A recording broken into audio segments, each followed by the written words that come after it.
হযরত আলী বলেন, ইয়া খাউফুম মিনাল জালিল,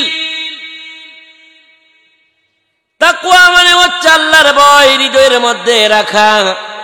ওয়াল আমালু বিত-তানজিল, আর নাজিলকৃত আল্লাহর কোরআনে কারীমের মধ্যে বর্ণিত নাজিলকৃত বিধান অনুযায়ী নিজের জীবনটাকে পরিচালনা করা। ওয়াল আমালু বিত-তানজিল, যে কোরআন আল্লাহ নাজিল করলেন এই কোরআন আপনাদের ঘরে আছে না নাই? সবাই জোরে আওয়াজ করে বলেন। আমি যদি প্রশ্ন করি, ভাই কেমন এই কোরআনটা আপনার ঘরে কি অবস্থা আছে? আপনি বলবেন, হুজুর কোরআনটা তো রেখে দিয়েছি, যখন রমজান মাস আসবে তখন এই কোরআনটাকে একটু হাতে নিব, তারপরে একটু তেলাওয়াত করব, এরপরে আবার রোজা শেষ হয়ে গেলে পরে, রমাদান শেষ হয়ে গেলে পরে আবার ঘরের তাকের মধ্যে মখমলের কাপড় লাগাইয়া সুন্দর করে কোরআনটাকে তুলে রাখবো। কিন্তু কোরআন কি এই জন্য এসেছে নাকি? তাকু মে সাজায়া जाता हो, आंखों में लगाया जाता हो, दूध के पिलाया जाता हो, ताबीज बनाया जाता हो। जो जुदा हरीरों रश्मों की फुल सितारे चंदी की, फिर आतुर की बारिश होती है, खुशबू में बसाया जाता हो। রমজানের আগে আমরা কেউ কোরআন স্পর্শ করি না, কোরআনের কাছেও যাই না।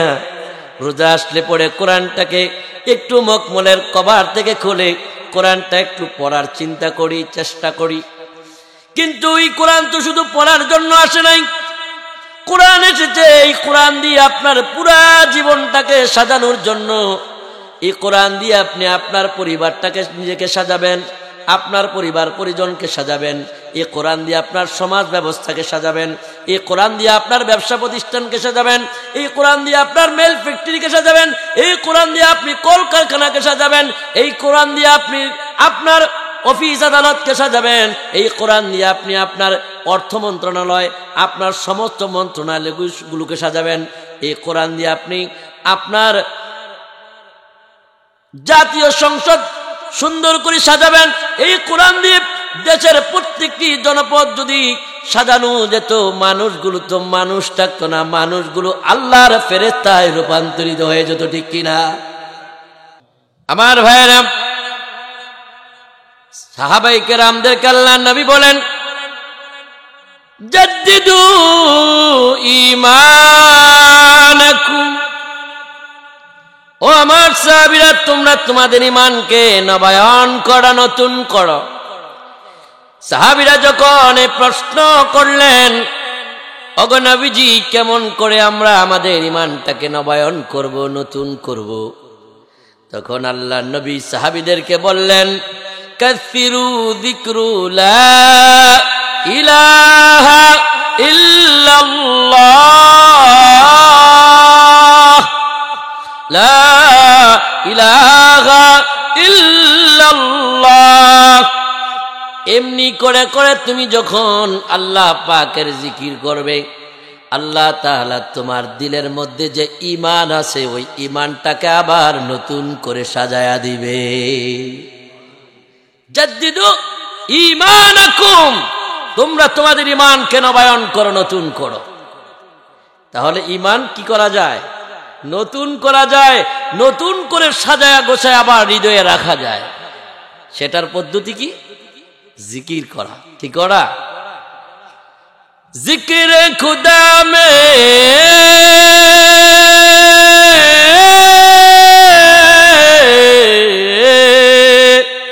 क्या लुत्फ छुपा है, वो खाके पाके मदीने में नूर जन्नत चमकती है, ला इलाहा इल्लल्लाह। ইল্লাল্লাহ লা ইলাহা ইল্লাল্লাহ লা ইলাহা লা ইলাহা ইল্লাল্লাহ লা ইলাহা লা ইলাহা। রিক্সা চলে না চালক ছাড়া, রিক্সা চলে না চালক ছাড়া, নৌকা চলে না মাঝি ছাড়া, রিক্সা চলে না চালক ছাড়া, নৌকা চলে না মাঝি ছাড়া, দুনিয়া চলে না আল্লাহ ছাড়া, মোমেন চলে না জিকির ছাড়া। লা ইলাহা ইল্লাল্লাহ লা ইলাহা ইল্লাল্লাহ লা ইলাহা ইল্লাল্লাহ লা ইলাহা। হাওয়ার তানে তানে পাখির গানে গানে, হাওয়ার তানে তানে পাখির গানে গানে, ওই নামিরি সুর শোনা যায়, ওই নামিরি সুর শোনা যায়, হলে যে আপন হারা। লা ইলাহা ইল্লাল্লাহ লা ইলাহা ইল্লাল্লাহ লা ইলাহা ইল্লাল্লাহ লা। খারাপ লাগে, খারাপ লাগে আমার ভাইরা, খারাপ লাগে। আল্লাহর জিকির দ্বারা কলব পরিষ্কার হয়, ঈমান নতুন হয়। তাহলে বেশি বেশি কি করবেন? মাঠে কিংবা ময়দানে, হাঁটি কিংবা বাজারে, আপনি যখন কৃষি ক্ষেতের মধ্যে যখন কাজ করছেন, হাত দ্বারা আপনি কাজ করছেন, আর জবান দিয়ে আপনি আপনার মানিবের জিকির যখন করবেন, এই জিকিরের দ্বারা আপনার অন্তরের ময়লা পরিষ্কার করে দিবেন কে? আপনি হাঁটছেন, জিকির করুন। রিক্সা চালাচ্ছেন, জিকির করুন। জমিতে বীজ বপন করছেন, নিড়ানির কাজ করছেন, আগাছা পরিষ্কার করছেন, জিকিরে লিপ্ত থাকুন। এই জিহ্বাটা যখন জিকিরে সিক্ত হয়ে যাবে, রব আশরাফের মালিক আপনাকে কোলে তুলে নেবেন। বলেন আল্লাহু আকবার। জিকিরের দ্বারা আপনি আপনার কলবটা যদি পরিষ্কার করতে পারেন, আর এই পরিশুদ্ধ কলব আর আত্মা নিয়ে যদি সালাতের মধ্যে দাঁড়ায় যেতে পারেন, এই মসজিদ না, এটা মসজিদের উদ্যোগে মাহফিল, তাই না? এই মসজিদের উদ্যোগে যে মাহফিল, আমরা যে সালাত পড়ি, আনতা আবুদাল্লাহ কাআন্নাকা তারা ফাইন লাম তাকুন তারা ফাইন্নাহু ইয়ারাক, নামাজে দাঁড়াও এমন ভাবে যেন তুমি আল্লাহকে দেখো। ঠিক না? আল্লাহকে দেখছেন কেউ? দেখেন নাই। আল্লাহ কেমন? বারাক ওবামার মতো, ঠিক না? আমার ভাইরা, আল্লাহ বারাক ওবামার মতো না। লাইসা কামিসলিহি শাই, আমার আল্লাহর মতো কেউ নন। সুবহানাল্লাহ বলেন। আমার আল্লাহ তো যিনি মাথার উপরে সাত আকাশকে খুঁটি বিহীন লটকিয়ে রেখেছেন, একটা খুঁটি যিনি ব্যবহারের প্রয়োজন মনে করেন নাই।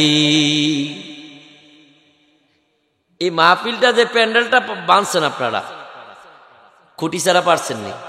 বিগাইরি আমাদিন তারাউনাহা, আকাশটার দিকে একটু লক্ষ্য করো তো। এত বড় সুবিশাল আকাশ, একটা খুঁটিও মালিক ব্যবহার করেন নাই। তোমার রব তো তিনি, তুমি যখন ক্ষুধার্ত হয়ে যাও, তুমি যখন অসুস্থ হয়ে পড়ো, তুমি যখন মায়ের অন্ধকার 30টি পর্দার ভিতরে, অন্ধকার জায়গার ভিতরে, মায়ের রেহেমের মধ্যে, এমন জায়গায় যিনি তোমার খাবার সরবরাহ করেছেন, অসুস্থতা দেখে যিনি তোমাকে মুক্ত রেখেছেন, তিনি হচ্ছেন তোমার রব। সুবহানাল্লাহ বলেন। তিনি কে? তোমার রব। মানুষ হওয়ার পরও আমরা আমাদের রবকে চিনি নাই। রবকে, মালিককে, যদি মালিককে চিনতাম তাহলে দুনিয়ার পিছনে এরকম দৌড়াতাম না, ঠিক কিনা বলেন? চিনি না আল্লাহকে, আল্লাহকে আমরা চিনি না। যদি চিনতামই রবকে, রবের পরিচয় যদি জানতেন, কে রব, রবের পরিচয় আছে না করে? কুল হুয়াল্লাহু আহাদ আল্লাহুস সামাদ লাম ইয়ালিদ ওয়া লাম ইউলাদ ওয়া লাম ইয়াকুল লাহু কুফুয়ান আহাদ। আছে না? আল্লাহু আকবার। আল্লাহু লা ইলাহা ইল্লা হুয়াল হাইয়ুল কাইয়্যুম লা তাখুযুহু সিনাতুন ওয়া লা নাওম। তিনি রব, ঘুমান না, দ্বন্দ্ব স্পষ্ট করে না যে রব। তুমি চাওয়ার আগে যিনি তোমার চাওয়া পূর্ণ করেন, যিনি বিনা টাকায় তোমাকে প্রতিদিন 24 ঘন্টা অক্সিজেন সরবরাহ করেন, বিনা টাকায় যিনি তোমাকে সূর্যের আলো দেন, বিনা টাকায় যিনি তোমাকে বাতাস প্রবাহিত করেন, তিনি তোমার রব, তোমার স্রষ্টা। সেই আল্লাহকেই তো চিনলে না, তুমি কোন দিকে দৌড়াচ্ছ? সুতরাং প্রিয় ভাইরা, সে আল্লাহর চিনার দরকার আছে না নাই? এই আল্লাহকে চিনার আমাদের দরকার আছে। এই আল্লাহর ভয়, এই আল্লাহর রবের ভয় আমাদের দিলে নাই, এই জন্য আমরা যা মন চায় তাই করতে পারছি। যদি আল্লাহর ভয় আমাদের দিলের মধ্যে থাকতো তাহলে আমরা এইরকম করতে পারতাম না। আপনাদের কষ্ট হচ্ছে, প্রচন্ড ঠান্ডা, এই ঠান্ডাকে উপেক্ষা করে আপনারা এই জান্নাতের বাগানে বসে আছেন। যিনি আপনাদের এই বসার উসিলায়, যিনি আপনাদেরকে আল্লাহ জান্নাতের মেহমান বানাবেন, বানিয়েছেন। আচ্ছা আপনারা বলেন তো, গতকালকেও তো এটা একটা খালি ময়দান ছিল, ঠিক না? এখন কি এটা আর খালি ময়দান? কোরআন এবং হাদিস অনুযায়ী এখন এটা আর খালি ময়দান না, এটা হচ্ছে আল্লাহর জান্নাতের বাগান। সুবহানাল্লাহ। এটা কি? জান্নাতের বাগান। এই জান্নাতের বাগানে আয়েশা, জান্নাতে ঢুকলে আল্লাহ তাআলা হাবিব বলছেন, তখন তোমরা বেশি বেশি করে জান্নাতের বাগানে ঢোকার পরে বেশি বেশি করে ফল খাও। তাহলে ফল কি? আপনাগুলোর জন্য কি না আপেল কমলা আছে নাকি? তাহলে ফল কি? সুবহানাল্লাহ। বক্তা যখন আপনাকে বলেন সুবহানাল্লাহ, আপনি যখন বক্তার সাথে সাথে বলেন সুবহানাল্লাহ, বক্তা যখন বলে আলহামদুলিল্লাহ, আপনিও বলেন আলহামদুলিল্লাহ। বক্তা বলে, আপনি বলেন আল্লাহু আকবার, আপনিও বক্তার সাথে সাথে বলেন আল্লাহু আকবার। পয়গম্বর বলেন, সরকারে দু আলম বলেন, এই তাসবিহগুলো যখন বান্দা তার জবান দিয়ে যখন জান্নাতের বাগানে বসে বসে পড়ে, তখন এই তাসবিহগুলো তখন তাসবিহ থাকে না, এই তাসবিহগুলো আমি আল্লাহ বান্দার ফল হিসেবে রূপান্তরিত করে দেই।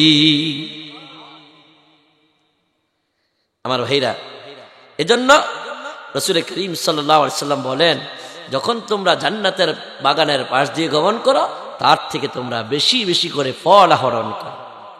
এই ফলই হচ্ছে সুবহানাল্লাহ, আলহামদুলিল্লাহ, আল্লাহু আকবার। পৃথিবীর মধ্যে সবচাইতে দামি তাসবিহগুলো এগুলো। সুবহানাল্লাহ বলেন। এই সুবহানাল্লাহটাও তো জানেন আপনারা, তামলাউল মিজান, পুরা মিজানের পাল্লাটা ভারী করে দিবে। এই সুবহানাল্লাহ একবার পড়ছেন তো তামলাউল মিজান, আকাশ আর জমিনের মাঝখানে যতটুকুন শূন্য জায়গা আছে, এই শূন্য জায়গাটুকুন পুরাতে যেই পরিমাণ সওয়াবের প্রয়োজন, বান্দা একবার সুবহানাল্লাহ বললে আল্লাহ ওই বান্দার আমল নামায় সেই পরিমাণ সওয়াব দিয়ে দেন। সুবহানাল্লাহ বলে। তাহলে বৈশা থাকলে কি লাভ না লস? লাভ। আজকের মাহফিলে গানের কনসার্টের তুলনায় মানুষ কি বেশি না কম? কম। মানুষ আছে না অনেক? আমার ভাইরা, এই এলাকায় কিন্তু এই অল্প মানুষ না। এখানে যদি কোনো নারী শিল্পীদেরকে দাওয়াত দেওয়া হইতো, আমার মনে হয় এই ময়দান, এই প্যান্ডেলে কোনো কাজ হইতো না, ঠিক কিনা বলেন? আর কোরআনের এই প্রোগ্রামে এত সুন্দর একটা আয়োজন, আপনার প্যান্ডেল, লাইটিং, মাইকিং, প্রচার, পাবলিশ, কত কিছু আলহামদুলিল্লাহ। তারপরেও আপনারা এত রাতে এই প্রচন্ড শীতকে উপেক্ষা করে জান্নাতের বাগানে বসে আছেন। যিনি আপনাদেরকে পুরস্কৃত করবেন তিনি কে? আল্লাহ। যারা আসতে পারে নাই তারা কপাল পোড়া, যারা আসছেন আপনাদের ভাগ্য ভালো, কারণ আপনারা জান্নাতের মেহমান হয়েছেন। ফেরেশতারা আপনাদের একটা স্ন্যাপ, একটা পিকচার, একটা ভিউজ তারা নিয়ে সরাসরি তারা তাদের আমলনামায় উঠায়া রাখবে, ঠিক কিনা বলেন? فَمَن يَعْمَلْ مِثْقَالَ ذَرَّةٍ خَيْرًا يَرَهُ। ভালো কর্ম যখন আপনি করবেন, ভালো কর্মের ফলটা দেখবেন কি দেখবেন না? সেদিন আপনি দেখবেন ভালোটা। মন্দ করলেও দেখবেন, ভালো করলো আপনি নিজ চোখেই সেদিন দেখবেন। কোরআন কি কখনো মিথ্যা বলে? এই কোরআন থেকে আমি আপনাদের কিছু কথা শোনাবো, আপনারা কি আমাকে একটু সময় দিবেন? আমি আপনাদের সামনে একটা গুরুত্বপূর্ণ টপিকস নিয়ে আলোচনা করব, দ্য মোস্ট ইম্পর্টেন্ট টপিকস। এটা হচ্ছে তাকওয়া। শব্দটা কি? তাকওয়া।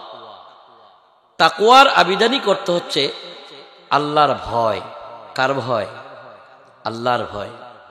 তাকওয়া কি? আপনার সবচেয়ে গুরুত্বপূর্ণ একটি বিষয়। তাকওয়া যদি আপনার দিলের মধ্যে না থাকে, আপনি যা মন চায় তাই করতে পারবেন। আর আপনি যদি তাকওয়াবান হন, আল্লাহর ভয় যদি আপনার হৃদয়ের মধ্যে থাকে, আপনি যা ইচ্ছা তা করতে পারবেন না। তাকওয়া কি? মা হুয়া তাকওয়া? হযরত আলী বলেন, ইয়া খাউফুম মিনাল জালিল। তাকওয়া মানে হচ্ছে আল্লাহর ভয় হৃদয়ের মধ্যে রাখা। ওয়াল আমালু বিত-তানজিল, আর নাজিলকৃত আল্লাহর কোরআনে কারীমের মধ্যে বর্ণিত নাজিলকৃত বিধান অনুযায়ী নিজের জীবনটাকে পরিচালনা করা। ওয়াল আমালু বিত-তানজিল, যে কোরআন আল্লাহ নাজিল করলেন, এই কোরআন আপনাদের ঘরে আছে না নাই? সবাই জোরে আওয়াজ করে বলেন। আমি যদি প্রশ্ন করি, ভাই কেমন এই কোরআনটা আপনার ঘরে কি অবস্থা আছে? আপনি বলবেন, হুজুর কোরআনটা তো রেখে দিয়েছি, যখন রমজান মাস আসবে তখন এই কোরআনটাকে একটু হাতে নিব, তারপরে একটু তেলাওয়াত করব, এরপরে আবার রোজা শেষ হয়ে গেলে পরে, রমাদান শেষ হয়ে গেলে পরে আবার ঘরের তাকের মধ্যে মখমলের কাপড় লাগাইয়া সুন্দর করে কোরআনটাকে তুলে রাখবো। কিন্তু কোরআন কি এই জন্য এসেছে নাকি? তাকু মে সাজায়া जाता हो, आंखों में लगाया जाता हो, दूध के पिलाया जाता हो, ताबीज बनाया जाता हो। जो जुदा हरीरों रेशमों की फुल सितारे चांदी की, फिर आतुर की बारिश होती है, खुशबू में बसाया जाता हो। রমজানের আগে আমরা কেউ কোরআন স্পর্শ করি না, কোরআনের কাছেও যাই না। রোজা আসলে পরে কোরআনটাকে একটু মখমলের কভার থেকে খুলে কোরআনটা একটু পড়ার চিন্তা করি, চেষ্টা করি। কিন্তু এই কোরআন তো শুধু পড়ার জন্য আসে নাই। কোরআন এসেছে এই কোরআন দিয়ে আপনার পুরা জীবনটাকে সাজানোর জন্য। এই কোরআন দিয়ে আপনি আপনার পরিবারটাকে নিজেকে সাজাবেন, আপনার পরিবার পরিজনকে সাজাবেন। এই কোরআন দিয়ে আপনার সমাজ ব্যবস্থাকে সাজাবেন। এই কোরআন দিয়ে আপনার ব্যবসা প্রতিষ্ঠানকে সাজাবেন। এই কোরআন দিয়ে আপনার মেল ফ্যাক্টরিকে সাজাবেন। এই কোরআন দিয়ে আপনি কলকারখানাকে সাজাবেন। এই কোরআন দিয়ে আপনি আপনার অফিস আদালতকে সাজাবেন। এই কোরআন দিয়ে আপনি আপনার অর্থ মন্ত্রণালয়, আপনার সমস্ত মন্ত্রণালয়গুলোকে সাজাবেন। এই কোরআন দিয়ে আপনি আপনার জাতীয় সংসদ সুন্দর করে সাজাবেন। এই কোরআন দিয়ে দেশের প্রত্যেকটি জনপদ যদি সাজানো যেত, মানুষগুলো তো মানুষ থাকতো না, মানুষগুলো আল্লাহর ফেরেশতায় রূপান্তরিত হয়ে যেত, ঠিক কিনা? এ কোরআন মানুষকে স্বর্ণ বানায় দেয়, ঠিক কিনা বলেন? অথচ এই কোরআন থেকে আমরা দূরে। এই কোরআন দিয়ে কথা শুনতে চান আপনারা? নবীজি বলেন, মান ক্বালা বিহি সাদাকা ওয়া মান আমিলা বিহি উজরা ওয়া মান হাকামা বিহি আদালা ওয়া মান দাআ ইলাইহি উদিয়া ইলা সিরাতিন মুস্তাকিম। এই কোরআন দিয়ে যে কথা বলে সে সত্য কথা বলে। ওয়া মান হাকামা বিহি আদালা, যে কোরআন দিয়ে বিচার করে, কোরআনের আইন অনুযায়ী বিচার করে, সে সঠিক বিচার করে, ঠিক কিনা বলেন? ওয়া মান লাম ইয়াহকুম বিমা আনজালাল্লাহ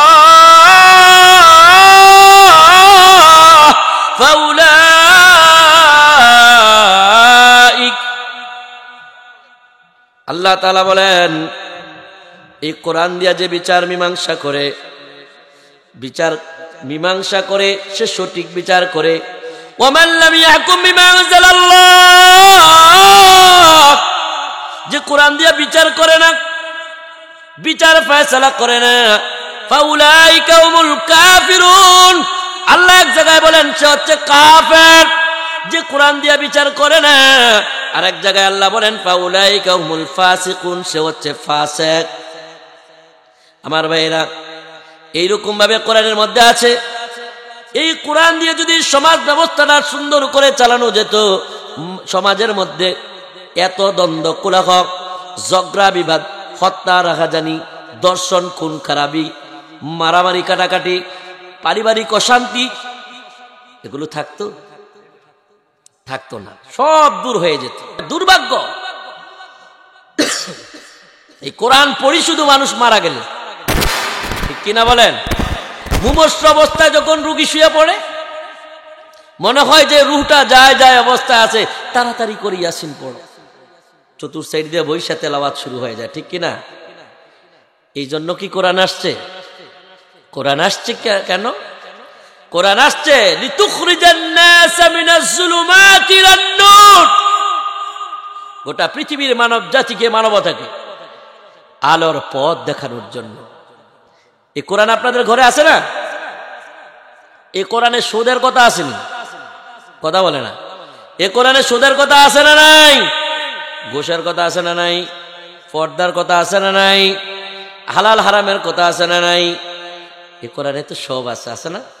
আল্লাহ তাআলা বলেন, তিবয়ানান লিকুল্লি শাই, একটা মানুষের জীবন পরিচালনার জন্য যা কিছুর প্রয়োজন আমি আল্লাহ খুলে খুলে এই কিতাবের মধ্যে তোমাদেরকে বলে দিয়েছি। অথচ এই কোরআন দুনিয়াতে সব বুঝলাম, কিন্তু আল্লাহর কালাম বুঝলাম না। বড় হতভাগা, কপাল পোড়া আমরা। আমার ভাইরা, আপনারা একটু যদি সাউন্ডলেস থাকেন, চুপ থাকেন, সবচেয়ে ভালো হয় আমার কথা বলতে। আমার ভাইরা, মুরব্বীরা যারা আছেন, আমার বাবা সমতুল্য, মেহরবানি করে, আমি বেশিক্ষণ আপনাদের কষ্ট দিব না, অল্প সময়ের মধ্যে শেষ করবো ইনশাআল্লাহ। তো এই কালামটা কি একটু শেখা যাবে? এই মসজিদের ইমাম, মুয়াজ্জিন যারা আছেন, তাদের কাছে গিয়ে একটু কোরআন শরীফটা তেলাওয়াত শিখবেন।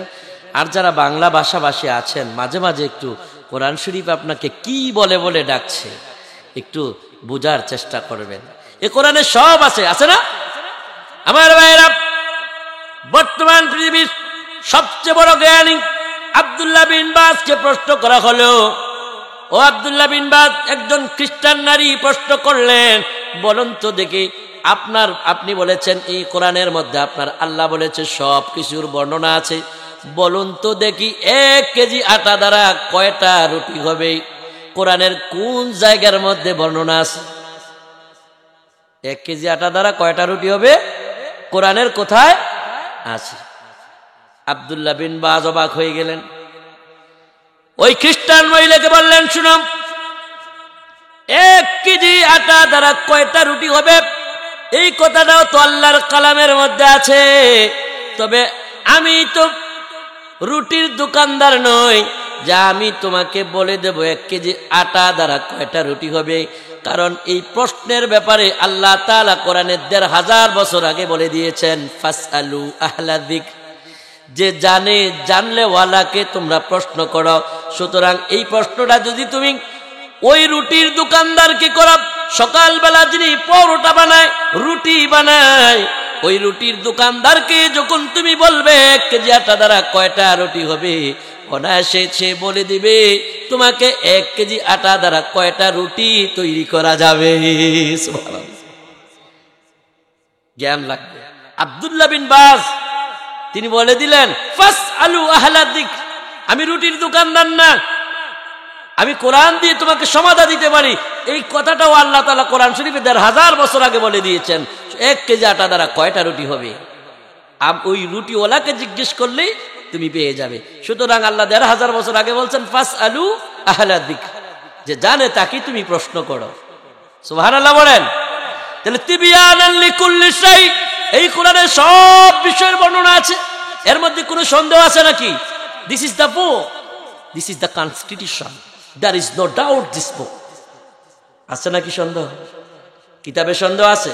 আল্লাহ তাআলা কোরআনে কারীম নাজিল করলেন, কোরআনে কারীমের প্রারম্ভে আল্লাহ তাআলা গোটা বিশ্ববাসীর মুখে তালা লাগায়া দিলেন, আলিফ লাম মিম,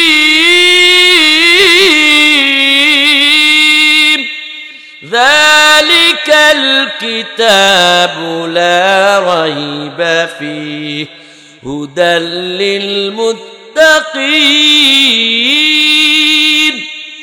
আল্লাহ বলেন আলিফ লাম মিম, সমস্ত বিশ্ববাসীর মুখে তালা লাগায়া দিলেন হরফুল মুকাত্তাত ব্যবহার করে। এরপরে আল্লাহ তাআলা বলেন যালিকাল কিতাব, এই কিতাবটি, যে কিতাবটির মধ্যে কোনো সন্দেহ নাই, কোনো ত্রুটি নাই, কোনো বিচ্যুতি নাই, এমন একটি কিতাব আসেনি আপনাদের ঘরে? এই কিতাবটির মধ্যে কোনো ভুল নাই, কোনো ত্রুটি নাই। কথাটা কি আমার না আল্লাহর? যালিকাল কিতাবু লা রাইবা ফীহি হুদাল লিল মুত্তাকিন, এই কিতাবটি তো মুত্তাকি বান্দাদের জন্য পথ প্রদর্শক। এই কিতাবটি মুত্তাকি বান্দা হবে যারা, এই কিতাব তাদেরকে পথ প্রদর্শন করে। বলেন সুবহানাল্লাহ। আমার ভাইরা, এই কিতাব আমাদের সকলের ঘরে আছে, কিন্তু এই কিতাবের কাছে আমরা যাই না, এই কিতাব বোঝার চেষ্টা করি না। আমার ভাইরা, এই কিতাব, এই কোরআন কিয়ামতের দিন আপনার বিরুদ্ধে আল্লাহর কাছে মামলা দায়ের করবে, যে তোমার আল্লাহ রসুল বলেন যে কিয়ামতের দিন আল্লাহ রসুল নিজে বলবেন, এই আল্লাহ, আমার উম্মতেরা এই তোমার নাজিলকৃত কিতাবকে তারা পরিত্যাগ করেছে। কোথায় আপনারা? দল মত। আচ্ছা কোন তো দি, এই দেশে যত পিসাব আছে সব পিসাব করে বাদ দিয়ে কি কোরআন নাজিল হইছে? না সমস্ত পিসাবদের সহ কোরআন নাজিল হইছে?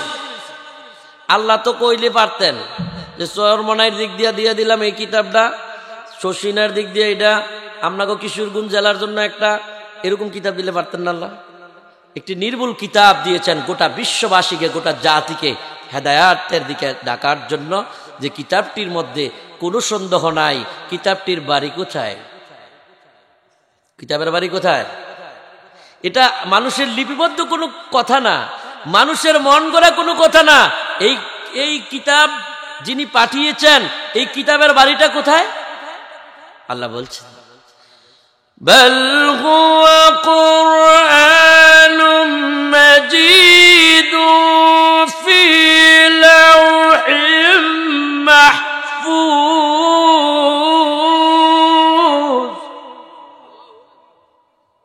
এই কিতাবের বাড়ি হচ্ছে লাওহে মাহফুজ। যদি বলেন কিতাব তোমাকে কে নিয়ে এসেছে, তখন কিতাব আপনাকে জবাব দিচ্ছে, কোরআন জবাব দিচ্ছে, নাযালা বিরূহুল আমিন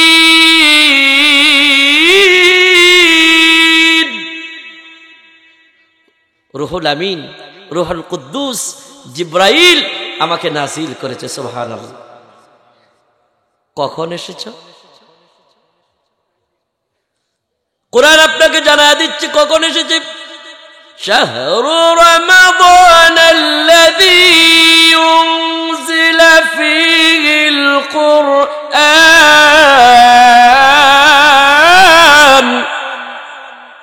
কোরআন আপনাকে বলছে আমি পবিত্র রমজান মাসে এসেছি।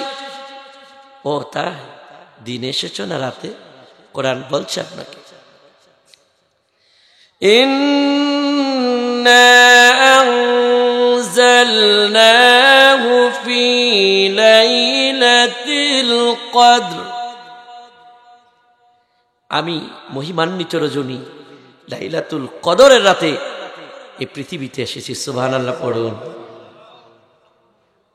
আমার ভাইরা, এই কোরআন আপনাকে এইরকম করে করে জবাব দিচ্ছে। সুতরাং আপনাকে এই কোরআন বুঝতে হবে, জানতে হবে, এই কোরআন নিয়ে চিন্তা করতে হবে। আফালা ইয়াতাদাব্বারুনাল কুরআন, এই কোরআন নিয়ে কি তোমরা চিন্তা করো না? আল্লাহ তাআলা বলেন ওয়ালাকাদ ইয়াসসারনাল কুরআনা লিযিকরি ফাহাল মিন মুদ্দাকির। আমি এই কোরআনকে একেবারে সহজ মাধ্যম হিসেবে তোমাদের প্রতি নাজিল করেছি। সুবহানাল্লাহ বলেন। এই কোরআন কি বোঝার দরকার আছে না নাই? আমার ভাইরা, এই কোরআন থেকে আমি আপনাদেরকে কিছু কথা শোনাবো।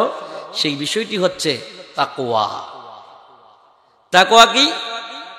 আল খাউফু মিনাল জালিল। আল্লাহর ভয় অন্তরে রাখার নাম তাকওয়া। ওয়াল আমালু বিত-তানজিল, নাজিলকৃত এই কিতাব অনুযায়ী আমল করার নাম হচ্ছে তাকওয়া। ওয়াল কানাতু বিল কালিল, আর অল্পে তুষ্ট থাকার নাম হচ্ছে তাকওয়া। ওয়াল ইস্তিদাদু লিয়াউমির রাহিল, আর পরকালের প্রস্তুতি গ্রহণ করার নাম হচ্ছে তাকওয়া। বলেন আল্লাহু আকবার।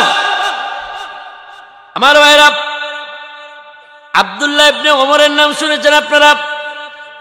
হযরত ওমর রাদিয়াল্লাহু তাআলা আনহু, তিনি এক খলিফা উবাই ইবনে কাব রাদিয়াল্লাহু তাআলা আনহুকে প্রশ্ন করলেন খলিফা হওয়ার পরে। হযরত ওমর উবাই ইবনে কাবকে ডেকে বলেন, ও উবাই ইবনে কাব, তাকওয়া কি?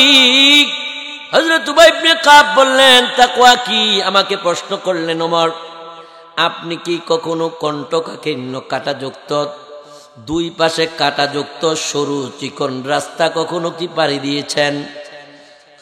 খলিফাতুল মুসলিমিন আমিরুল মুমিনিন ওমর বললেন, হ্যাঁ, আমি কণ্টকাকীর্ণ দুই পাশে কাঁটাযুক্ত সরু রাস্তা পাড়ি দিয়েছি। কেমনে পাড়ি দিয়েছেন গো ওমর?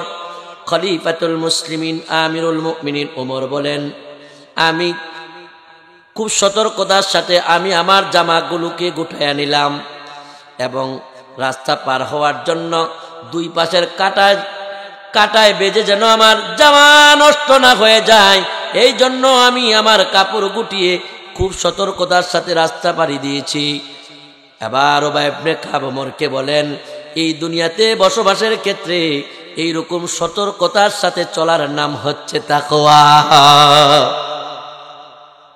এভাবে সতর্কতার সাথে চলার নাম কি? তাকওয়া। চতুর্দিকে শুধু গুনাহ আর গুনাহ, ঠিক কিনা? সুদের গুনাহ, বেপরদার গুনাহ, জেনার গুনাহ, কত গুনাহ শৈলাম আমার সমাজ। এই সমাজকে সুন্দর করার জন্য যিনি আকাশ থেকে একখানা কিতাব নাজিল করে দিয়েছেন, তিনি কে? আরো জোরে একটু ডাক দিয়ে বলেন, তিনি কে? আল্লাহকে ডাক দিতে ভাল লাগে, বলেন আল্লাহ। আরো জোরে একটা ডাক দেন, আল্লাহ, ইয়া আল্লাহ। রাত্র গভীর হয়ে যাচ্ছে, মালিক শুনছেন কি? শুনছেন না? আল্লাহ যেন আমাদেরকে তার নেককার বান্দাদের কাতারে আমাদের নামটা লিখে দেয়, বলেন না আমিন। আমার ভাইরা, তাকওয়াবান যদি আমরা হয়ে যাই, আল্লাহ তাআলা কোরআনে কারীমের মধ্যে বড় চমৎকার করে বলেন, যদি আমরা তাকওয়াবান হয়ে যাই, আল্লাহ তাআলা আমাদেরকে তাকওয়াবান হলে পরে কতগুলো পুরস্কারের কথা কোরআনে কারীমের মধ্যে ঘোষণা করেছেন। তাকওয়াবান হলে পরে আমাদের লাভটা কি? তাকওয়া যদি আমাদের হৃদয়ে স্থাপন করি, তাইলে আমরা কি প্রতিফল পাবো, কি রেজাল্ট পাবো? আল্লাহ তাআলা ১৫০০ বছর আগে কোরআন নাজিল করে করে আপনাকে আমাকে তাকওয়ার ফলাফল জানায়া দিলেন, বলেন আল্লাহু আকবার। আল্লাহ রাব্বুল আলামিন প্রথম বলেন, ও গোলাম, ও আমার বান্দা, মালিক বড় ভালোবাসেন আপনাকে, মালিক বড় ভালোবেসে আপনাকে ডাক দিয়ে বলেন, ও আমার গোলাম, তোমার দিলের মধ্যে, তোমার হৃদয়ের মধ্যে যদি তুমি তাকওয়া স্থাপন করতে পারো, আমি আল্লাহ তাআলা ওয়াদা দিলাম, আমি আল্লাহ তোমাকে ভালোবাসবো। আল্লাহ তাআলা বলেন, ইন্নাল্লাহা ইউহিব্বুল মুত্তাকিন।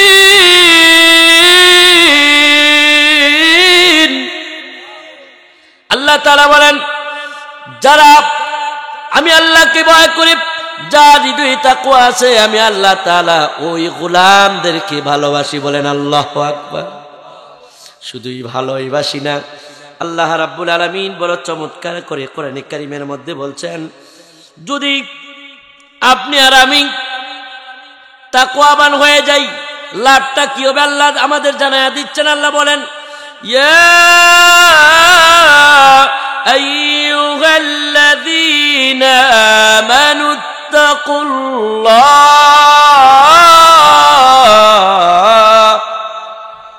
ওয়া কুলু কওলান সাদীদা। আল্লাহ ডাক দিয়ে বলেন, ও আমার ইমানদার বান্দারা, যারা আমি আল্লাহকে তোমরা ভয় করো, ও আমার তাকওয়াবান বান্দারা, ও আমার ইমানদার তাকওয়াবান বান্দারা, আমি আল্লাহকে ভয় করো। ওয়া কুলু কওলান সাদীদা, আর তোমরা সদা সত্য কথা বলো। সদা সত্য কথা বললে আর আল্লাহকে ভয় করলে কি লাভ হবে? আল্লাহ তাআলা তারপরে নিজেই জবাব দিয়ে জানায়া দিচ্ছেন, শোনো শোনো শোনো, ইউসলিহ লাকুম আ'মালাকুম ওয়া ইয়াগফির লাকুম যুনুবাকুম ওয়াল্লাহু গফুরুর রহিম। আল্লাহ তাআলা বলেন, তুমি যদি তাকওয়াবান হও, আল্লাহকে ভালোবাসো, ইউসলিহ লাকুম, আমি তোমাদের আমলগুলোকে সংশোধন করে দিব। ইউসলিহ লাকুম আ'মালাকুম, আমি আল্লাহ নিজে তোমাদের আমলগুলোকে ঠিক করে দিব। ওয়া ইয়াগফির লাকুম যুনুবাকুম, আমি আল্লাহ ঘোষণা করলাম, আমি আল্লাহ তোমাদের যত অপরাধ আছে সমস্ত অপরাধগুলোকে ক্ষমা করে দিব। খুশি হন নাই মনে হয়?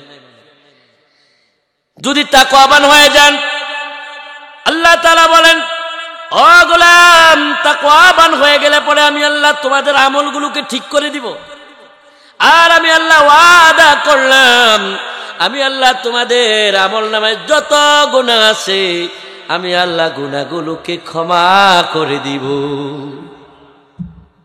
আমার ভাইরা, এই তাকওয়ার নিজের দিলের মধ্যে স্থাপন করার দরকার আছে না নাই?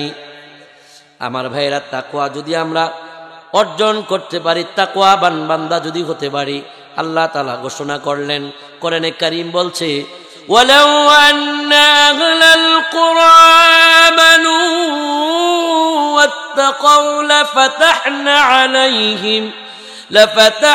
আলাইহিম বারাকাতিন মিনাস সামাই ওয়াল আরদ। আল্লাহ তাআলা বলেন, আপনি আর আমি যদি তাকওয়াবান হয়ে যাই, তাহলে আল্লাহ তাআলা তিনি ঘোষণা করতেন ওয়ালাউ আন্না হালাল কুরা আমানু, যদি জনপদের লোকেরা আমি আল্লাহকে ভয় করে চলতো, আমার প্রতি ঈমান আনয়ন করত, আমি আল্লাহ তাআলা জনপদবাসীর জন্য আমি আল্লাহ তাআলা তাদের জন্য আকাশ আর জমিনের যত বরকতের দরজা আছে সমস্ত বারাকার দরজাগুলো খুলে দিতাম। বরকতের দরজা আল্লাহ তাআলা আপনাদের জন্য কি করতেন? আমরা রিজকের পিছনে দৌড়াই, রিজিকের যিনি মালিক তার পিছনে দৌড়াই না, অথচ মালিক বড় আদর করে করে ডেকে ডেকে মালিক আমাদের ডাক দিয়ে বলছেন, ইয়া আইয়ুহাল্লাযীনা আমানুত্তাকুল্লাহ, ও ঈমানদারেরা, আমানুত্তাকুল্লাহ, ও ঈমানদারেরা, হাক্কা তুকাতিহি, ভয় করার মতো আমি আল্লাহকে ভয় করো। কিসের মতো? ভয় করার মতো আমি আল্লাহকে ভয় করো। ওয়ালা তামুতুন্না ইল্লা ওয়া আনতুম মুসলিমুন, মুসলমান না হয়ে তুমি মৃত্যুবরণ করো না। আমি আল্লাহকে ভয় করার মতো ভয় করো। আর পরে আল্লাহ শর্ত দিলেন মুসলমান না হয়ে মৃত্যুবরণ করো না। আমার ভাইয়েরা, এবার বলেন তো দেখি, যেই জায়গায় আল্লাহ তাআলা নির্দেশ দিলেন আল্লাহকে ভয় করার জন্য, এই ভয় কি আমাদের দিলে আছে নাকি?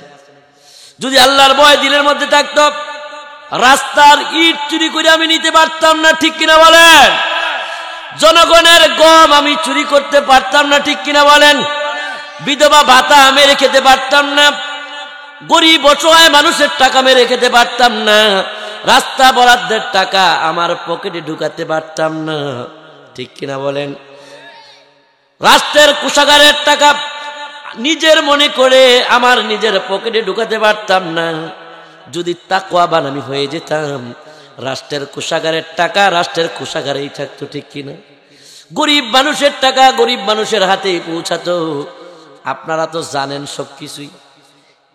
আমরা অনেক দিন পর্যন্ত দেখে আসছি আমাদের টাকাগুলো যারা আমাদের দাতা, ঠিক না, তারা আমাদের টাকাগুলো কেমনে খায়, কত সুকৌশলে খায়, ঠিক কিনা? গরিব মানুষের টাকা মেরে, হক মেরে আজ তারা 5 তলা 10 তলা বিল্ডিং বানায়, ঠিক কিনা বলেন?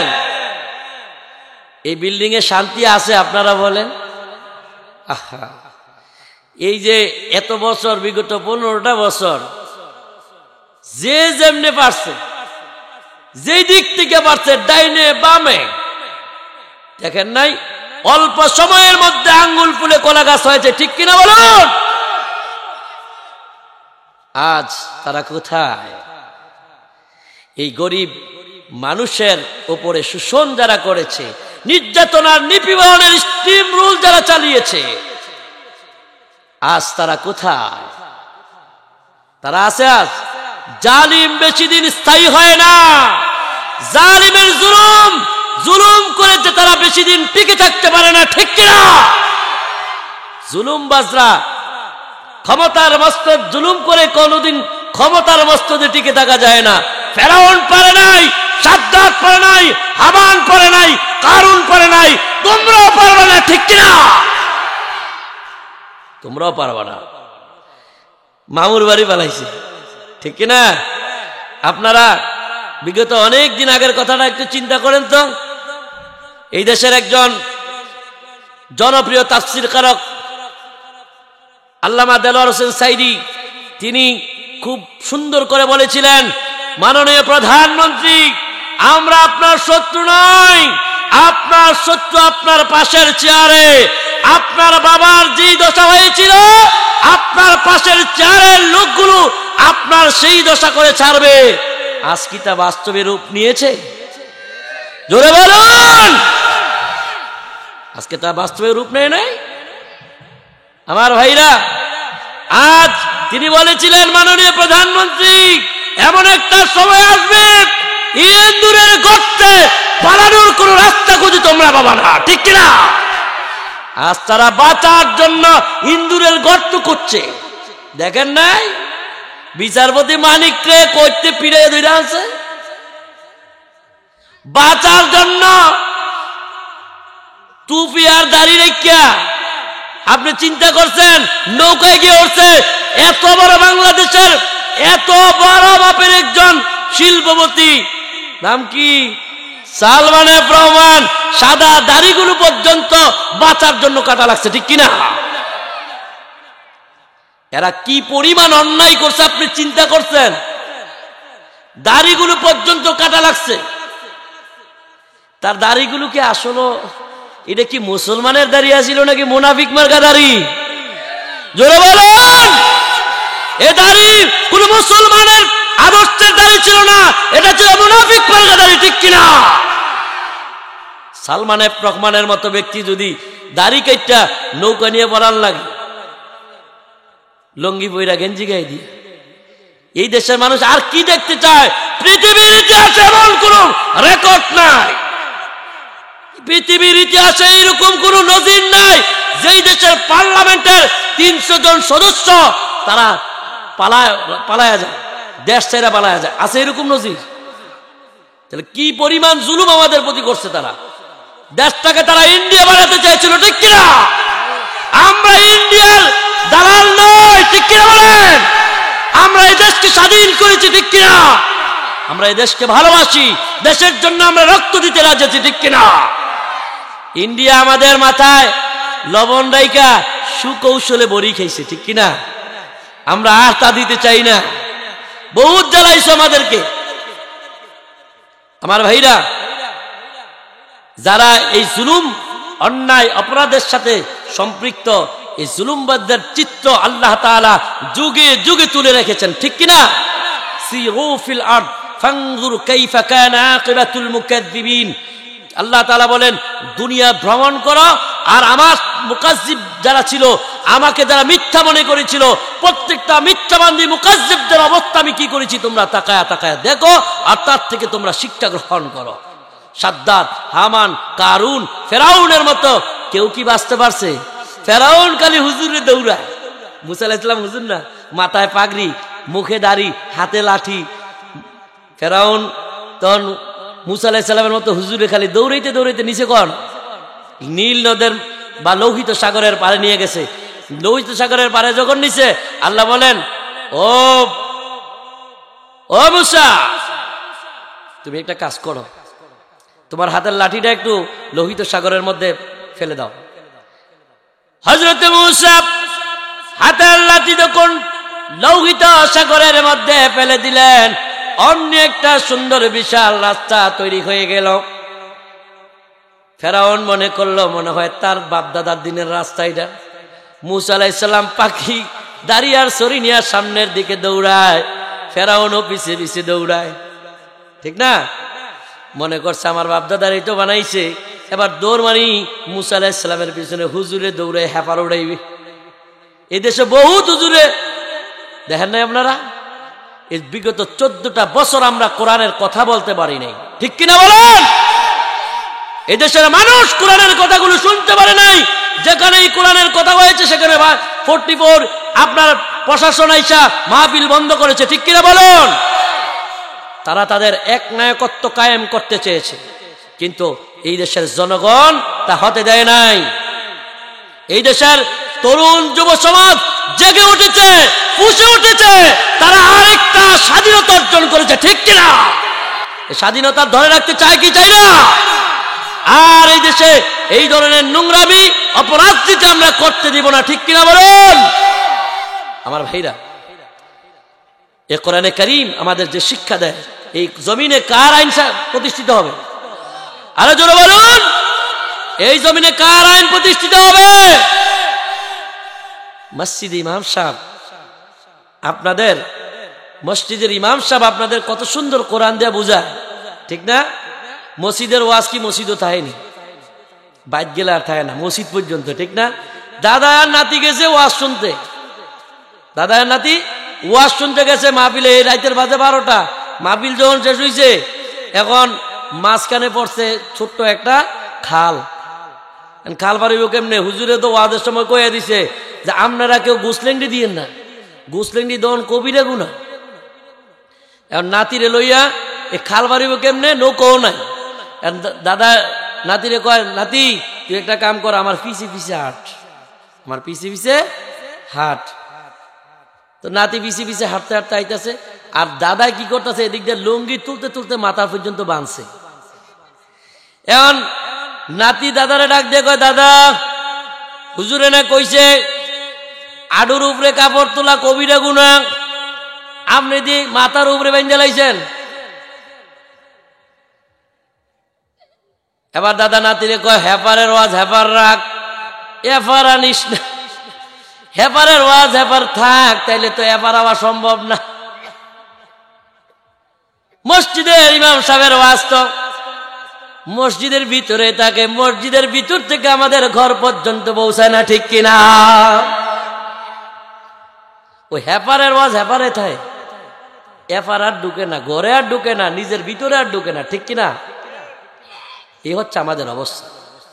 আমার ভাইরা, এই মসজিদের আমরা বিগত 15 বছর যা দেখছি, সুদের কথা কইলেও চাকরি নেই, ঘুষের কথা কইলেও চাকরি নেই, ঠিক কিনা? এক হুজুরে 1 মাসে 3 চাকরি হয়েছে। প্রথম জুমায় সুদের বয়ান, প্রথম জুমায় যখন মিম্বারে উঠছে, ওইটা কয়, ইয়া আইয়ুহাল্লাযীনা আমানু লা তাকুলুর রিবা। হে ইমানদারেরা, তোমরা সুদ খাইও না। মসজিদের কেশিয়ার হে সুদ খায়। হে কয়, হুজুর চাকরি দিছি আমি, আমার ঘর থাহেন, আমার ঘর সবকিছু করেন, আমি যে রাত্রেবেলা সুদের টেহাডি হিসাব করে গনি, এডি মনে হয় আপনি বেড়ার ফাঁক দিয়া দেখেন, দেখে দেখে আইয়া মসজিদে কোন মুসলিম গোক আছে। আপনার চাকরি নাই, আগামী জুমা অন্য জায়গায় দেখেন। হুজুরে কয়, সুদের ওয়াজ করলাম, কইরা তো বিপদে না বললাম, চাকরিটাই কইলাম। এর পরের জুমায় যা সুদের ওয়াজে করতাম না, সমাজের সুদ, হে আমি তো আর জানি না যে আমার মসজিদের কেশিয়ার সুদ খায়। এবার আর তিনি সুদের ওয়াজ কইরা বিপদে পড়ছে, এখন আর সুদের ওয়াজ করতো না, আরেক মসজিদে চাকরি লইছে গিয়া। যাওয়ার পরে যখন চাকরি হয়েছে, চিন্তা করলো যে গত জুমায় সুদের ওয়াজটা কইরা আমার চাকরি হয়েছে, এবার আর চাকরি কইতে চাই না, এইবার যা ফর্দার ওয়াজটাই করি। তো ইমাম সাহেব হুজুর তিনি মসজিদের মেহরাবে বৈশা তিনি বলতেছেন, وقرن في بيوتكن ولا تبرجن تبرج الجاهلية الأولى وقرن في بيوتكن ولا تبرجن تبرج الجاهلية الأولى। ভাইরা, আপনাদের ঘরে যে সকল নারী আছে তাদের নারীদেরকে লক্ষ্য করে বলছি যে নারীরা যেন জাহিলি যুগের নারীদের মতো নিজেদের শারীরিক সৌন্দর্য পুরুষের সামনে প্রদর্শন করে তারা যেন ঘুরে না বেড়ায়, রাস্তায় রাস্তায় যেন না ঘুরে। এই ওয়াজ করার পরে মসজিদের সেক্রেটারি এ চিন্তা করলো, আমি দি হুজুরে চাকরি দিলাম, হুজুরি দিয়ে আইয়া এই প্রথম দিন আমার বৌদি এনজিওতে চাকরি করে, সকালবেলা লিপস্টিক টিপস্টিক লাগাইয়া আমার বউ যে ব্যাগটা লইয়া যায় এনজিওতে, বেফরদা, বোরকা টোরকা পরে না, এ তো এনজিওতে যাইতেছে চাকরি করতে। এনজিও চাকরি করলে বোরকা বান্ধব জানি, এ বোরকা পরন চারা যে যায়, আর আমার হুজুরে যে এটি দেহে দেখে দেখে আইয়া মুসল্লিগো কাছে কর। এখন হুজুরে ডাক দিছে, হুজুর আপনি দি আমার বউর দিকে তাকায় তাকায় দেখে দেখে দি এই মুসল্লিগোর কাছে কইতাছেন যে আমার বউ যে বেপরদা চলে, এদিকে আপনার কোনের লেগে আমি মসজিদ রাখছিলাম। হুজুরে কয়, খাইছে না দি বিপদ হয় না আসি, সুদের ওয়াজ কইরাও চাকরি কইলাম, এবার পর্দার ওয়াজ কইরাও চাকরি কইলাম। যা যা করে খোদায়, সুদের ওয়াজও করতাম না আর পর্দার ওয়াজ আর করতাম না, চাকরি দুইটাই শেষ। এবার ঘুরতে ঘুরতে গিয়া এক এলাকার মধ্যে চাকরি হয়েছে, একদম গ্রাম্য এলাকার মধ্যে। তো এলাকার মানুষ চিন্তা করলো, এবার যখন এই এলাকায় আসলো, আসার পরে প্রথম জুমায় যখন চাকরি হয়েছে, আইয়া ইমাম সাহেব খুব সুন্দর কইরা যখন মাগরিবের নামাজ পড়াইছে, মাগরিবের নামাজ পড়ানোর পরে লাগিয়ে গেছে ভেজাল। ভেজাল কি? এখন আইয়া মাগরিব নামাজের মধ্যে ইমাম সাহেব পড়তে আছে, কি পড়ে? ইমাম সাহেব পড়তে আছে ইয়াসিন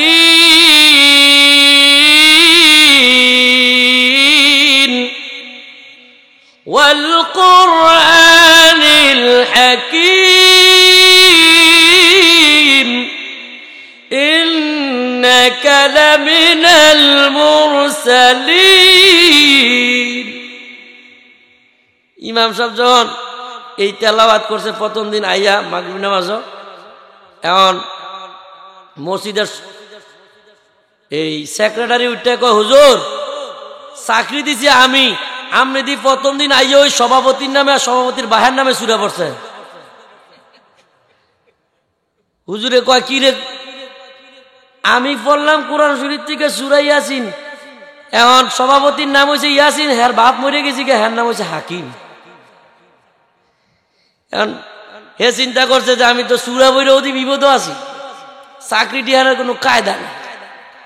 এখন ইমাম সাহেব হুজুরে ওই যে সেক্রেটারি কইতাছে আগামী জুমার নামাজও আপনি আমার নামে সূরা পড়বেন, আপনি আমার নামে আমার বাপের নামে আগামী জুমার নামাজে সূরা পড়বেন। হুজুর কই খাইছে না দি চাকরি কেমনে টিহামু? আগামী জুমার আওয়ানোর আগে হুজুরে চিন্তা করতে আছে, কোরআন শরীফ গাড়তে গাড়তে শেষ, যে এই মসজিদের আপনার সেক্রেটারির নামে কোরআন শরীফে কোনো সূরা টুরা আসেনি, এ খালি কোরআন শরীফ গাড়তে। আসলে কি সেক্রেটারির নামে কোরআন শরীফে কোনো সূরা আছে? নাই। তারপরও ইমাম সাহেব ভয়ে ভয়ে চাকরিটা নি কোনো রকমে টিহান যায়, এই চিন্তা কইরা খালি কোরআন শরীফটা গাইটা গাইটা দেখতে আছে যে চাকরিটা কেমনে টিহাম। ইমাম সাহেব খুব চালাক মানুষ। যখন শুক্রবার দিন জুমার দিন আইছে, সেক্রেটারি সাহেব করছে কি, যেই বিয়া শাদী করছে যেদিন, এই যে একটা নতুন পাঞ্জাবি পিনতে না, এইরকম নতুন পাঞ্জাবি পইরা একদম মসজিদের সামনে আইয়া ইমাম সাহেবের পিছন দিক দিয়ে বইছি। বইয়া মাশাআল্লাহ আজ যত ভাব লই আইছে, বোঝেন না, কারণ তার নামে সূরা পড়া হইব। এখন ইমাম সাহেব খুতবার মধ্যে খুতবা টুতবা শেষ কইরা জুমার নামাজের যখন একামত হইছে, নামাজে হুজুরে দাঁড়াইছে। হুজুরে খুব পেরাশানির মধ্যে আছে, তো জানেন যে সূরাটা আজ পড়ন লাগবো কার নামে? সেক্রেটারির নামে। সেক্রেটারির নাম হয়েছে বাবর। সেক্রেটারির নাম কি? বাবর।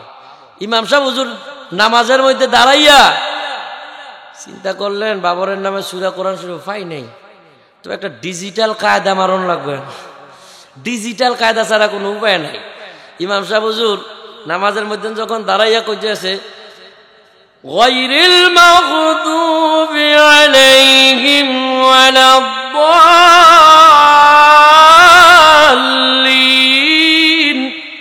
বাবার পেছন দিক দিয়ে গলা খেরখের গলা খেরখের, তার মানে বুঝাইতেছে ও ইমাম সাহেব হুজুর, ওই যে মাগরিব নামাজ হইয়া সভাপতির নামে সভাপতির বাহের নামে সূরা পড়ছিলেন, আজকে তো আমি কইছি আপনি আমার নামে আপনি আমার বাহের নামে সূরা পড়বেন, মনে আসেনি?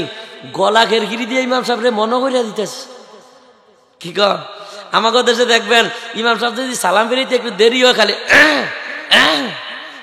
ঠিক কিনা কর, একজনের দেহা দিয়ে আরেকজন, ঠিক কিনা?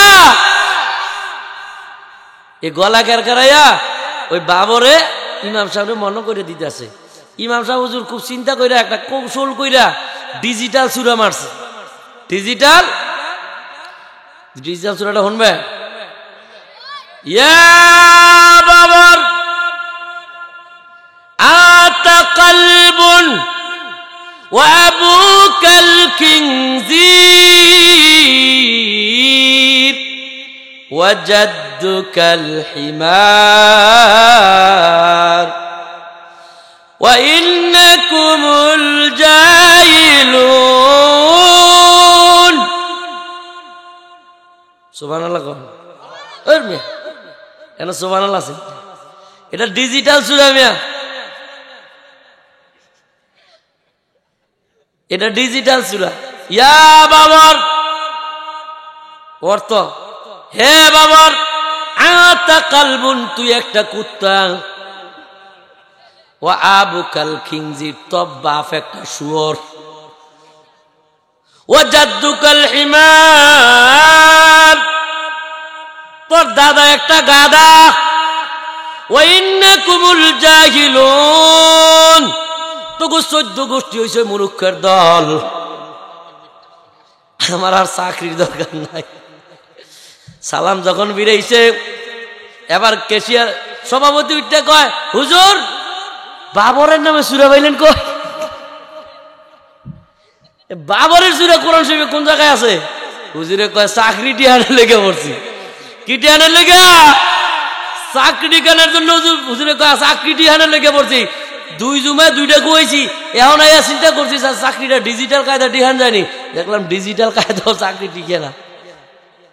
আমার ভাইরা, মসজিদের মেহরাবে ইমাম সাহেবরা সুদ ঘুষ, ঠিক না, পর্দা, হালাল হারাম এগুলো নিয়ে যখন ওয়াজ করে, তখন আমাদের দেশের মসজিদের 90% মসজিদের কমিটির মধ্যে দেখবেন সুদখোর আছে না নাই, ঘুষখোর আছে না নাই। সুদে টেহা লাগায় ওটা হাদিসাম হস্টস করে আইছে, কয় আমি আমার কাছে দিস না, তোর বাবির কাছে নিয়ে দে। আমি সুদ খাই না, ইন্টারেস্ট খাই। কি খায়? এ সুদ খায় না, ইন্টারেস্ট খায়, কমিশন খায়। এ ভালো কথা কইছে, কমিশন খায়। এ সুদ আসেনি আমার এলাকায়। ভাই আমার, সুদের সবচেয়ে নিম্ন স্তরের গুণাটা হচ্ছে আপন মায়ের সাথে জেনা করার গুনাহ। আমার ভাইরা, আপনি বলুন তো দেখি, কেউ যদি আপনার আপন মায়ের সাথে জেনা করার প্রস্তাব দেয়, আপনি কি রাজি হবেন নাকি? কেউ যদি আপনাকে সুদের সাক্ষী হওয়ার জন্য প্রস্তাব দেয়, ওই ব্যক্তি সুদ খাইয়া যেই পরিমাণ গুনাহ কামাইলো, সুদের সাক্ষী হইয়াও আপনি এই গুনাহ কামাইছেন। কথা বোঝেন নাই? সাক্ষী যারা সুদ ওলা টেহাও দেয়, দেয়নি? যে সুদে টেহা দেয় হে সাক্ষী লাগে, সাক্ষী ছাড়া টেহা দেয়নি, আবার ইস্টামও করে, ইস্তাম করে তারপরে টেয়া দেয়। আমার ভাইরা, এই সুদ এলাকায় আছে না নাই? কম না বেশি? এই সুদখোর সুদের টাকা দিয়া মসজিদ বানায় আছে না নাই? এবার আল্লাহ বলেন, ইন্নামা ইয়াতাকাব্বালুল্লাহু মিনাল মুত্তাকিন, আমি আল্লাহ তাআলা তো শুধুমাত্র মুত্তাকি বান্দাদের কাছ থেকেই গ্রহণ করি। আল্লাহ কোন হারামখোরদের কাছ থেকে, হারাম কামাইকারী ব্যক্তিদের কাছ থেকে নেন না। এবার আপনাকে যদি বলি, সুদের হাজার হাজার লাখ লাখ টাকা কামাইয়া কেউ যদি কুরবানি দেয়, আপনি বলেন তো তার কোরবানিকে আল্লাহ নেবেন নাকি? ঘুষের টাকা কামাইয়া কেউ যদি 5 লক্ষ টাকা দিয়ে গরু কিনা কোরবানি দেয়, এই টাকাকে আল্লাহ নেবেন নাকি? নিবে না। নিবে? আমার ভাইরা, আমাদের এলাকায় দেখবেন ঈদের সময় হাজার হাজার লক্ষ লক্ষ টাকা খরচ করে কুরবানির পশু কিনে এলাকার মধ্যে রাউন্ড দেওয়ায়, ঠিক কিনা, প্রদর্শনী দেয়। অমুক চেয়ারম্যানের গরু কয় লাখ, 5 লাখ, হেরটা কয় লাখ, 7 লাখ। ওই সব হইছে গম চুরির টেহা, ঠিক কিনা গন? গম চুরির টেহা। এ টেহা দিয়া কুরবানি দিলে কুরবানি হবো নি? একটা কয়, হুজুর টেহা পয়সা নাই, এতে চুরি কইরা গরু কুরবানি দিছে, গরু চুরি কইরা কুরবানি দিতে গেছে। কয়, হুজুর আমি তো গরুটা চুরি করে কুরবানি দিই, আমারটা হইতো না কেরে? কয়, তোরটা হইতো না, তুই তো চুরি করছো তার লাগে। কয়, চুরি করছি, চুরি করুন তো অপরাধ, ঠিক আছে মাইনা নিলাম। কয়, এই যে গরু চুরি করনটা অপরাধ, তো কুরবানি দেওয়ানটা কিতা? কয়, সোয়াব। তো সোয়াবে আর গুনায় কি সমান মান না? সোয়াবে আর গুনায় কি সমান সমান? তো মাঝখান থেকে গরুর গোস্তটা খাইলাম, ফাও কায়দা। আমার ভাইরা, এই হারামখোর যারা, হারাম কামাই করে যারা কুরবানি দেয়, আল্লাহ তাদের এগুলো নেন না। ইন্নামা ইয়াতাকাব্বালুল্লাহু মিনাল মুত্তাকিন, মুত্তাকি বান্দাদের পক্ষ থেকেই তো আল্লাহ তাআলা গ্রহণ করি।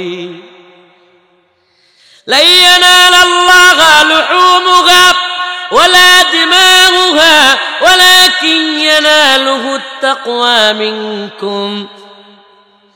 তোমরা কে কত টাকা দিয়ে কুরবানি করো ওইটা তো আল্লাহ নেন না, বরং আল্লাহ তাআলা তো সেটা নেন কার দিলের মধ্যে কতটুকুন আল্লাহর ভয় আছে, ঠিক কিনা?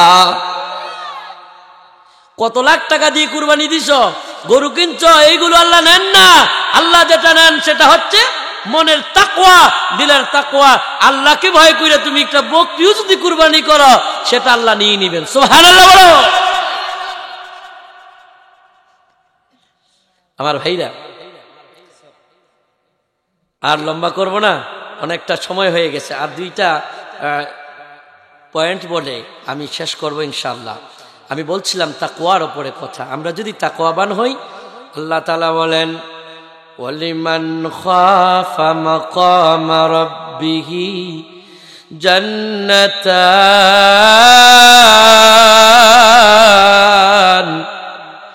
আল্লাহ বলেন একটা না, একটা না। গোলাম, তুমি যদি তাকওয়া অর্জন করতে পারো, ওয়ালিমান খাফা মাকামা রাব্বিহি জান্নাতান।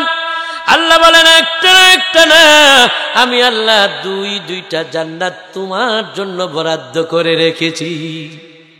কয়টা? কয়টা? মুত্তাকি বান্দার জন্য আল্লাহ তাআলা একটা নয় দুইটা জান্নাতের মালিক যিনি বানায়া দেবেন তিনি কে? আমার ভাইরা, আল্লাহ তাআলা বলেন মুত্তাকি বান্দা যদি আমরা হয়ে যাই, ওয়া আম্মা মান খাফা মাকামা রাব্বিহি ওয়া নাহান নাফসা আনিল হাওয়া ফাইন্নাল জান্নাতা হিয়াল মাওয়া। আল্লাহ তাআলা বলেন ওয়ালিমান খাফা মাকামা রাব্বিহি ওয়া নাহান নাফসা আনিল হাওয়া ফাইন্নাল জান্নাতা হিয়াল মাওয়া। আল্লাহ তাআলা বলেন কেউ যদি তার রবকে, তার মনিবকে ভয় করে আর তার অন্তরকে যদি কুপ্রবৃত্তি থেকে বাঁচায় রাখে, আল্লাহ তাআলা বলেন আমি আল্লাহ তাকে জান্নাতুল মাওয়া নামক জান্নাতের মালিক বানায়া দেব। জান্নাতুল মাওয়ার মালিক বানাই দিবেন কে? আল্লাহ তাআলা আপনাকে জান্নাতুল মাওয়া নামক জান্নাতের মালিক বানায়া দিবেন। সুবহানাল্লাহ। আল্লাহ তাআলা বলেন وسيق الذين اتقوا ربهم إلى الجنة زمرا। সেদিন আল্লাহ তাআলা যারা আল্লাহকে ভয় করেছে ওই জান্নাতি বান্দা মুত্তাকি বান্দাদেরকে আল্লাহ তাআলা টেনে টেনে জান্নাতের নিকটে নিয়ে যাবে। সুবহানাল্লাহ বলবেন না? জান্নাতের কাছে নিয়ে যাবেন আপনাকে।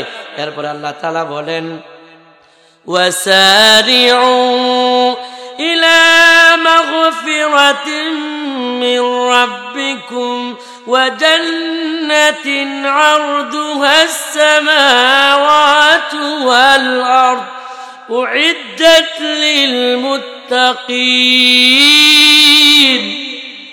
আল্লাহ তাআলা বলছেন ওয়াসারিউ ইলা মাগফিরাতিন মির রাব্বিকুম, তোমরা তোমার রবের ক্ষমার দিকে দৌড়াও।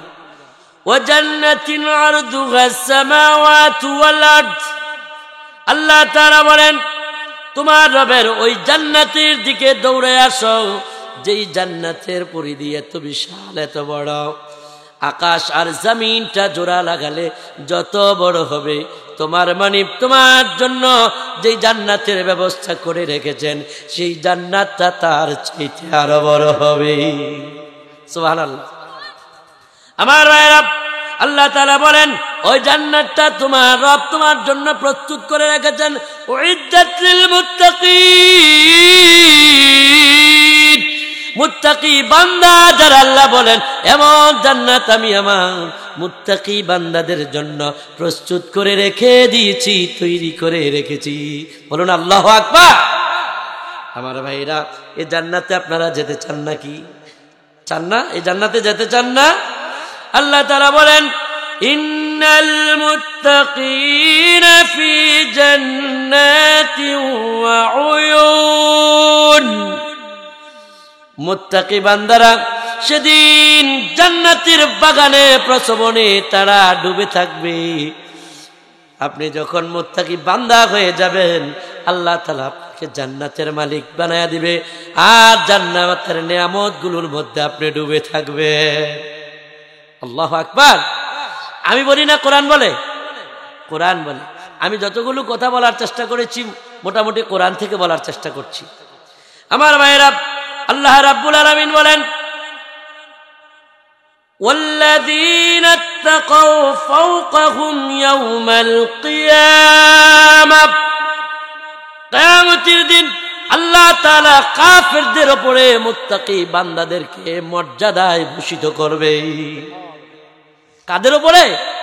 যে কাফেররা নামাজি, ও করিমে নামাজি হইছে, ও রহিমে নামাজি হইছে, টেস্কারি করে না, ওই যারা টিটকারি করত সেদিন তারা আফসোস করবে, সেদিন তারা আফসোস করবে।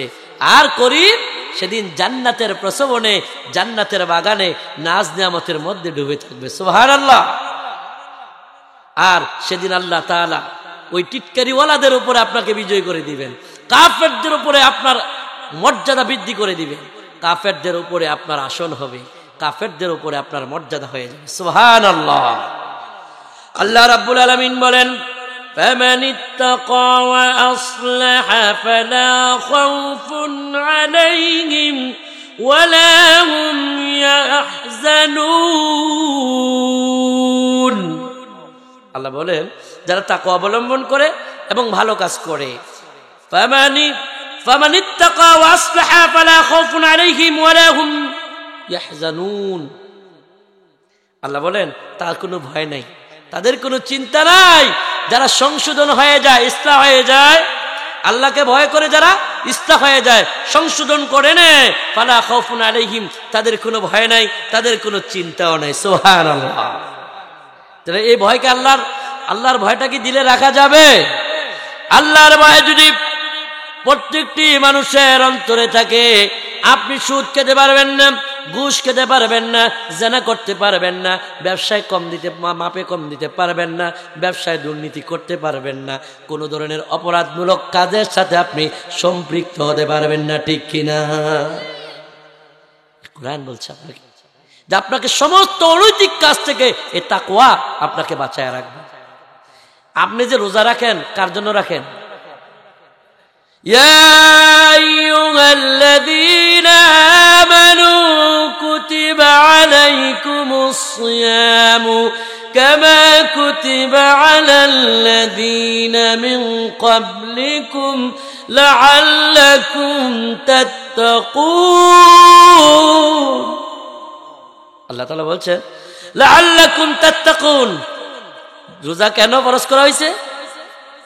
যেন আমরা খোদা ভীতি অর্জন করতে পারি, আল্লাহ ভীতি অর্জন করতে পারি, আল্লাহকে ভয় করতে পারি, ঠিক কিনা? এই রমজানে রোজা রাইখা চাইলে তো ঘরের দরজা বন্ধ করে খাইতে পারতাম, ঠিক কিনা? লুকায়া লুকায়া খাইতে পারতাম। যেখানে দুনিয়ার কেউ দেখে না, সেখানে দেখেন কে? জোরে বলুন আমার ভাইরা। সেই মহান রব, সে মহান আল্লাহ সব জায়গায় দেখেন কি দেখেন না? এর ওই ভয় থাকার কারণে রমজানের রোজার দিন আমি খাই না, ঠিক কিনা? আল্লাহ আমাদের কবুল করে, বলেন আমিন। আর লম্বা করবো না, অনেকক্ষণ পর্যন্ত আপনারা বসে আছেন, কেউ উঠেন নাই।